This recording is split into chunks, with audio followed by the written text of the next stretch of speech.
Hi everyone, Daljeet Peterson here from astrolab21.com, and welcome back to our ongoing series, Blueprint of the Soul, where we're endeavoring to become architects of our own destiny by learning to read our astrological birth chart. And we've been taking a really basic, fundamental, elemental approach to learning to really speak this very rich, symbolic language of astrology. We're starting with some foundational elements and we're working our way and adding to our vocabulary and our repertoire.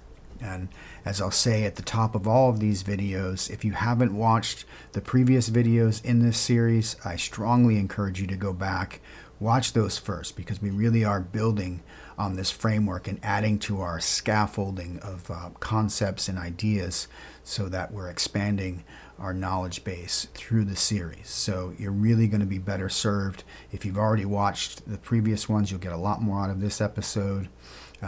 If the algorithm has brought you to this particular episode, maybe you're one of the earth signs and it keeps recommending anything with Virgo or Taurus or Capricorn in it.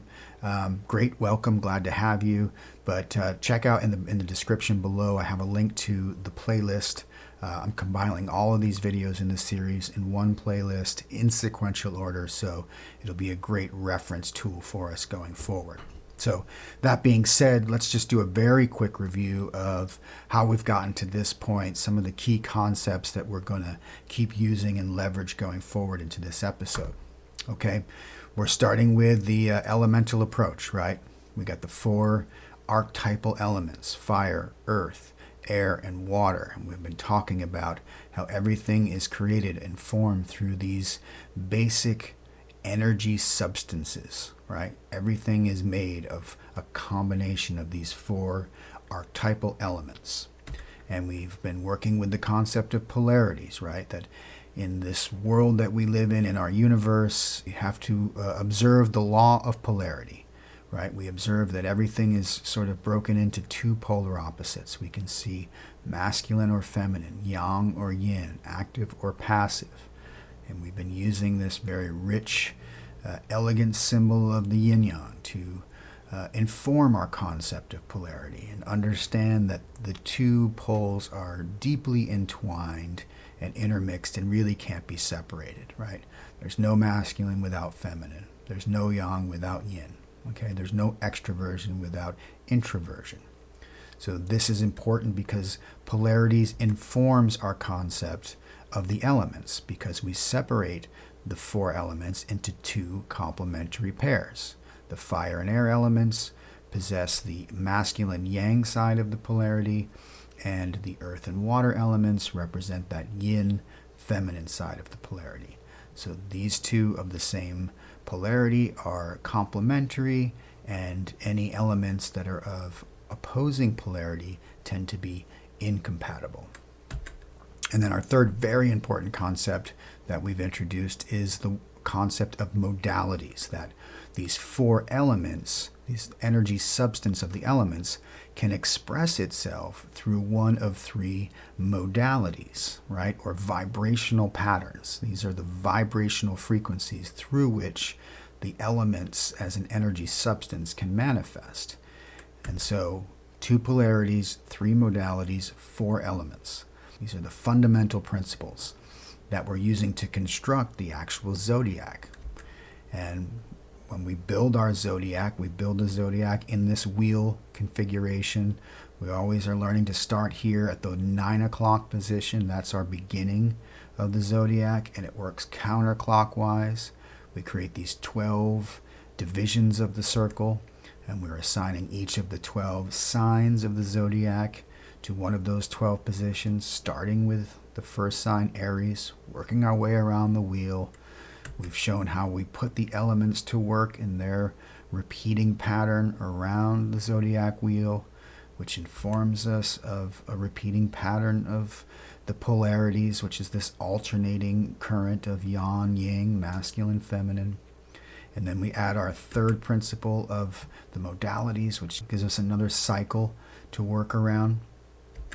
And we're learning to use these concepts as being sort of the invisible structure or scaffolding upon which this wheel is built, right? It's kind of like in a building. You know, you don't see the steel girders in the skyscraper. You don't see the studs in the wall. We just see the wall. We see the building standing.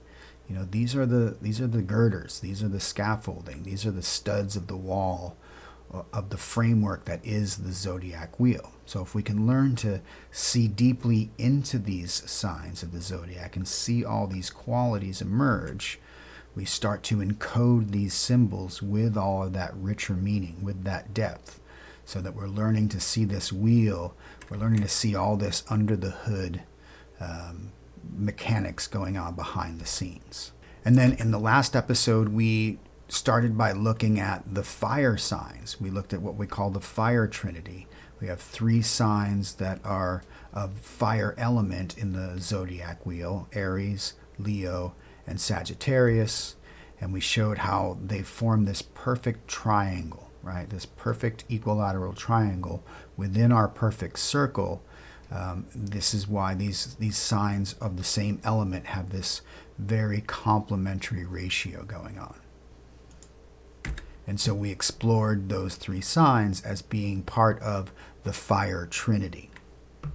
So that gets you caught up. Now in this episode, we're going to use the same approach as we did with the fire signs, and we're going to take that elemental approach as we examine the earth trinity.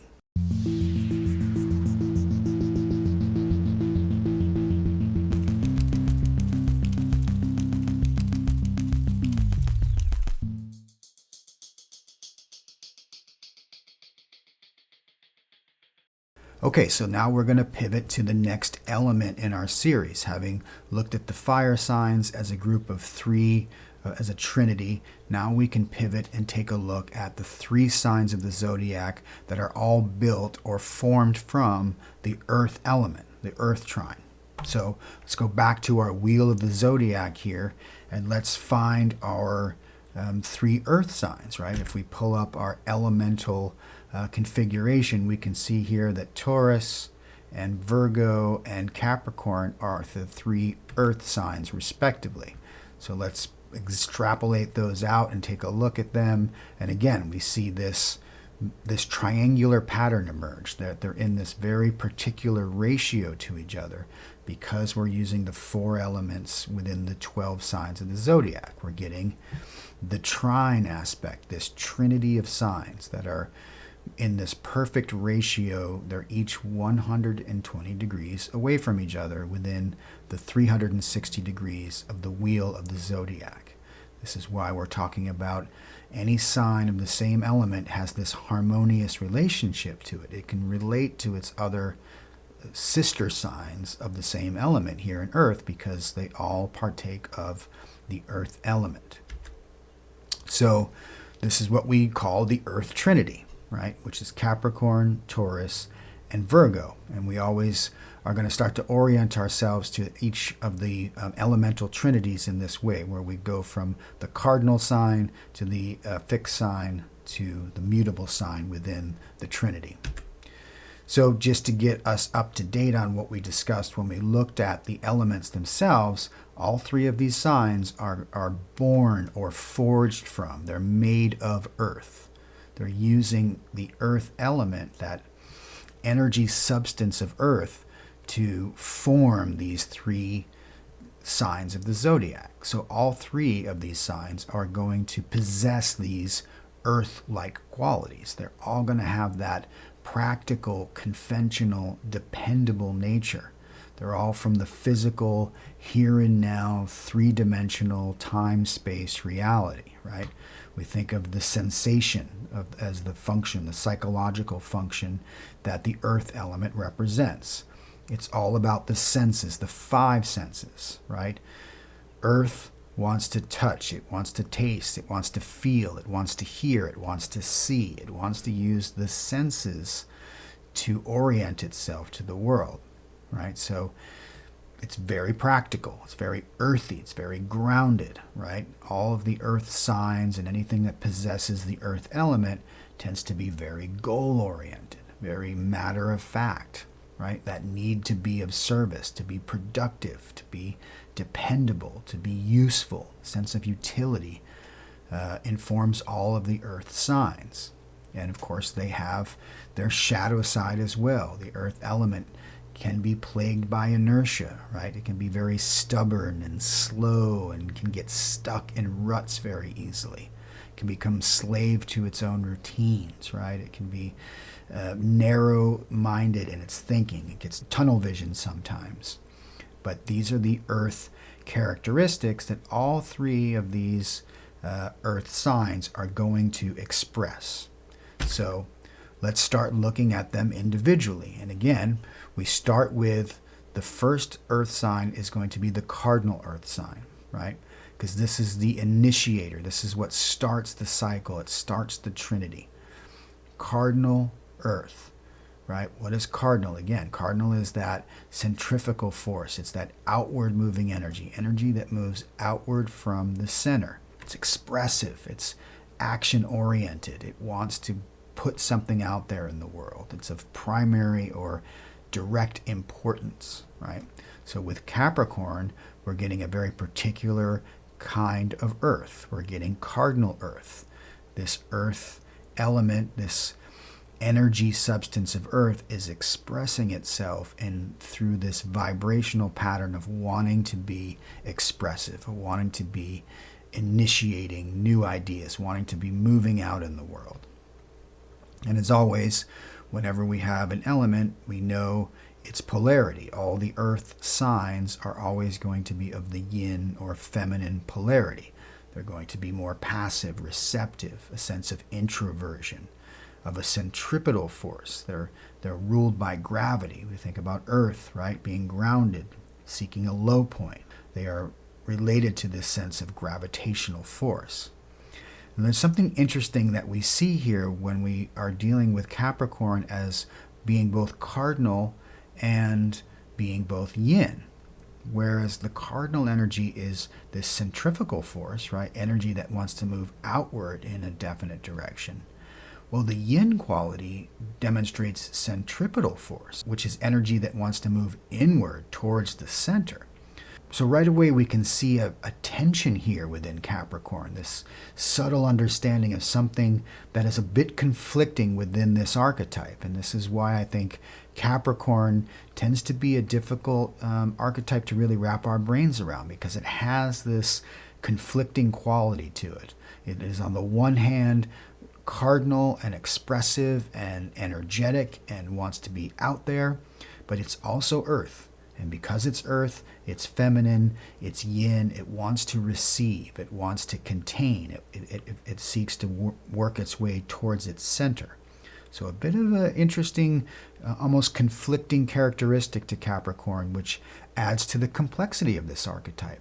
And so we have to keep that in mind, and that's why it's helpful when we have this sort of elemental and foundational approach to these signs that's telling us something very important. We're getting a very deep-coded understanding of this archetype by understanding that sort of tension that might exist between an earth sign, which is feminine, and a cardinal modality.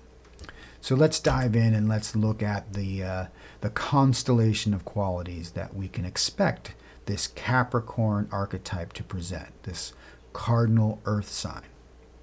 Right away we focus on its key word. The key concept for Capricorn is I achieve, right? And this makes perfect sense for a cardinal earth sign.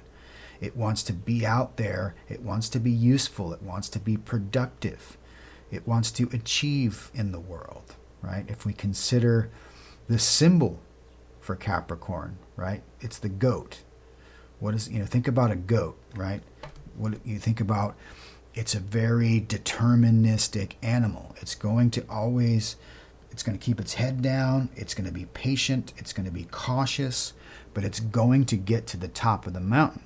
Slow and steady wins the race, but it has that really stubborn determinism, right? It always wants to make it to the top of the mountain. And in the end of the day, the goat does, right? Where another animal might go too quick, maybe a fiery type of animal, like the ram, might be so impulsive, it just rushes up to try to get to the top of the mountain, doesn't watch its step, and falls off, right? That would be a classic Aries move. right? An accident-prone, headstrong, and just doesn't see the cliff and falls right off it, where the goat would never make that mistake. Capricorn would never make that mistake that Aries makes. So interesting contrast right away, right, between what we looked at with the fire cardinal sign, Aries, much different expression of the cardinal energy when considering Earth, right, which is a little more cautious, more conservative, more practical, more grounded, sense of gravity versus levity. Real important distinction to make. Also, we can consider Capricorn's ruling planet, Saturn, which tends to reinforce this idea of patience, of slow and steady progress. Slow and steady wins the race. So that's the Capricorn ethos in a nutshell. So, we can see all of these qualities start to emerge, right? So the combination of a cardinal earth sign, right? The conservationism, the practicality, the traditionalness, right? It has that direction, that sense of achievement. But it also has, that yin essence, right? Which is more introverted and more inward focused. Creates this weird dynamic with Capricorn where it can be very insecure, right? It can be shy, which you wouldn't expect of a cardinal sign. But because of that conflict, that tension there with its yin polarity, we get this sort of insecurity. We can get this pessimism and cynicism. Like that conservative nature can become debilitating in a way, okay? And we're also getting some of that earth quality, which can be so limiting and narrow that it gets stuck. It gets bogged down in its stubborn, set in its ways type of modality. And again, we want to start seeing Capricorn in terms of it being cardinal earth. It's expressing this element in a certain vibrational pattern. And so now let's compare Capricorn to the second sign in the Earth Trinity, which is Taurus. So now we move from the cardinal expression of Earth to the fixed expression of Earth. This consolidating, harnessing, centripetal force. It's inward, it's retentive, it's powerful, right? And now this is very interesting, considering what we just saw with Capricorn, where you had this conflicting energy between that cardinal centrifugal with the yin centripetal. Well, here we don't have that problem. We have the opposite, because the fixed mode reinforces the centripetal nature of the earthy yin essence. So what we're going to see with Taurus is actually a doubling down of that energy, of that manifestation. Taurus is really going to give us a much fuller expression of the earth element. And as we talked about in the last episode of the Fire Trinity, what you tend to see is that the fixed signs of each of the elemental groups tends to be the most powerful of those three. And I think you could argue that Taurus is the most powerful of the three earth signs, because it's retaining that earth power, it's using it, it's harnessing it. It's taking all this practical, conventional, patient, goal-oriented, here and now groundedness of Earth, and it's consolidating it. It's harnessing it. So as we move now to take a look at the constellation of qualities that we associate with Taurus, we start to see that fixed nature of its earthiness emerge. And right away, I just point out, the key word with Taurus is I have, right? Contrast that with the key word we just demonstrated with Capricorn, which is I achieve, right? So Capricorn puts that energy out into the world as its cardinal nature would dictate. And now Taurus, the fixed sign, says, thank you very much, Capricorn, for putting all this structure out in the world and being of use and utility. I'm now going to take all that energy, that earth energy that you've put out in the world, and I am going to harness it. I am going to contain it. I am going to put it to good use. I'm going to secure it. I'm going to possess it. I'm going to monetize it. I'm going to make it self-serving so that I can have a sense of stability and perseverance. I'm going to instill it with value. All of these qualities that we start to see associated with the sign of Taurus makes perfect sense when we consider that it is endeavoring to fix the values of the earth element. It wants to contain them. So, which gives Taurus its power, and is why we associate the sign of Taurus with money, with value, with possessions, right? And of course, it can also have its shadow side. It can tend to be greedy and hoarding, right? There can be a laziness to Taurus, a self-indulgence. Of course, it can be too slow and stubborn, which is very earth-like qualities. And with Taurus, that stubborn earthness gets reinforced in a way by its fixed nature. It's going to be the most stubborn of all the zodiac signs, bar none, which is why its symbol is the bull. Talking about literally being bullheaded, being stubborn, right? That's Taurus. But because it's getting that doubling down of that yin essence that wants to experience and take everything in and receive along with that fixed nature, well, this is the most sensual of all of the signs of the zodiac. It's the earthiest of earth. It really wants to just live in the senses, right? It wants to indulge itself in the sensual world, right? So we get this luscious sensuality to Taurus. It's the sign most associated with sex, right? Because it's sensual and it's also very practical. You know, if you want to talk about survival of the species, well, the human species doesn't survive without sexual reproduction. So we can see how Taurus is associated with survival, which connects it to sex and sensuality. And, you know, it also has these very earth-like qualities of being very conservative and persevering and being prone to routines, this very deliberate, slow, and steady nature. But it has this artistic sensibility, right?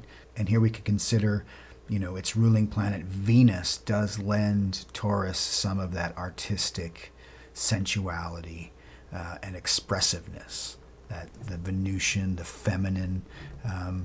Taurus really does exemplify the feminine polarity in a very demonstrative way, a very practical way, a very earthy way, and a very fixed way. So right away we can start to see now how, as we move from Capricorn Cardinal Earth to Taurus fixed Earth, well, there's a process going on here, right? And we always want to look at this as being a cycle when we consider each of these elemental signs in their triad. The cardinal energy feeds into the fixed energy, right? So Capricorn puts it out there, and Taurus starts to fix that energy, to conserve it, to consolidate it.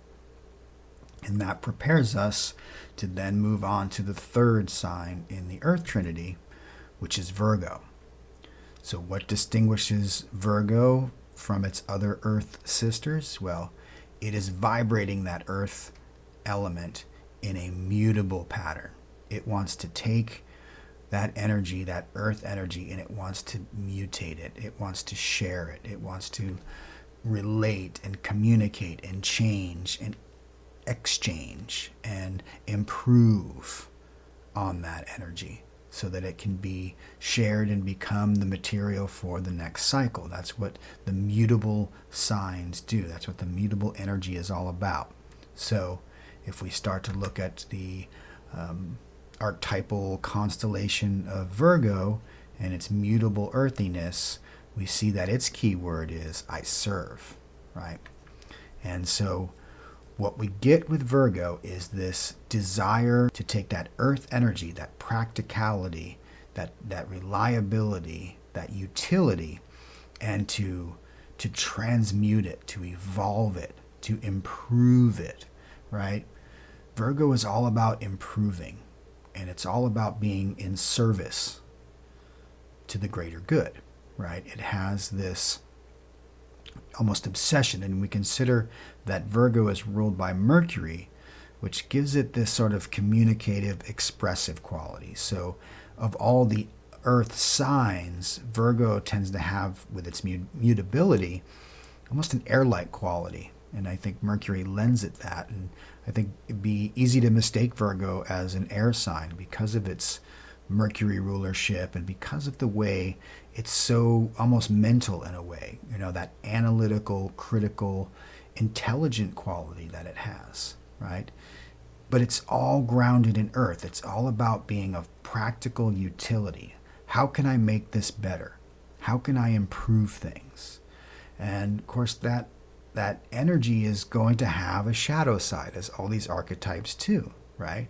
So that narrow-mindedness of earth, can make it too fault-finding. It can get very fussy and become perfectionist, right? Nitpicking, right? It can be pedantic. And so we start to see some of these characteristics of Virgo. And its symbol is the Virgin, right? This idea of purity and perfection. It wants to create the ideal form. And, as always, I think a lot of the signs of the zodiac, or some of these signs, tend to get a bad rep. And Virgo maybe has one of the worst reputations in the zodiac, which is completely unfair. You see this a lot. It's like, what are the 3 worst zodiac signs? Like, everyone hates Virgo, which is just nonsense. And as we're going to learn in this series, we all have Virgo somewhere in our chart, right? One of our 12 houses is ruled by Virgo. And so we all display Virgo qualities in one way or another. Of course, if we have the sun in Virgo, or the moon, or our rising, or many planets in Virgo, we're going to be expressing and working through that archetype more than others. But we all have it, and it's one of the 12 signs of the zodiac. It's there for a reason. It serves a purpose. And so I always want to call attention to the highest function of that archetype, its best expression, if you will. And that's what Virgo is. Virgo is all about improving. It does that nitpicky, detailed fussiness. It's doing it because it needs to improve. It has that almost compulsion as that mutable earth sign. It's like, I have to make this better. I'm doing this for the greater good. I'm trying to evolve this earth energy, this great energy that was put out into the world in Capricorn and gave us structure. And then Taurus, harnessed it and fixed it in a way that gave us values and possessions and really gave us something to work with and a sense of security. And Virgo now is going, great, thank you, Taurus, but I think we can do better. I think we can continually improve upon this. And so Virgo is a really key archetype. It's the transitional archetype, and something we'll talk about in future episodes when we look at the signs in a slightly different way, when we look at them as a developmental cycle of 12 symbols that are adding one to the next. We're doing something a little different here by breaking them out into their elemental groups. And this is giving us a very fundamental or foundational appreciation of these signs that is going to inform us understanding them in their entirety in later episodes as we build our concept. But Virgo is a key transitional archetype, and it brings a great deal of value to the table. It's important. So next time you want to be critical of the critical Virgo energy, try to have some compassion for this archetype and try to see it in its highest potential. What is Virgo really trying to bring forth? So, starting to get a sense now of how this earth element is expressing itself in 3 different modalities. It gets cardinal earth through Capricorn in this effort to achieve, right? To build structure, to put things out in the world with its energy. And then it gets fixed in Taurus, which conserves, which adds value to all that is created, which wants to give us a sense of security, of stability, of beauty, of sensuality. And then that gets transmuted or mutated through Virgo, right? It wants to take that energy, it wants to improve it, it wants to share it, it wants to be of service so that it can then take and mutate that earth element and feed it back into Capricorn so that something new can be built and achieved and put out into the world through the Capricorn energy. And this is a continuous cycle. This is a closed loop of earth energy working through these 3 zodiac signs. And so what I want you to start to see is all of these signs, what do they share in common? They are all earth, right? And I don't know if you can see this, but in the deep background is like the qualities of earth from which these signs are emerging. There's this earth quality that informs how we understand and appreciate these 3 signs of the zodiac. So now we've added another elemental trio to our repertoire. We saw first how we had the fire trinity, right? Aries, Leo, and Sag, taking that fire element and expressing it in 3 different vibrational patterns or modes, right? Cardinal, fixed, and mutable.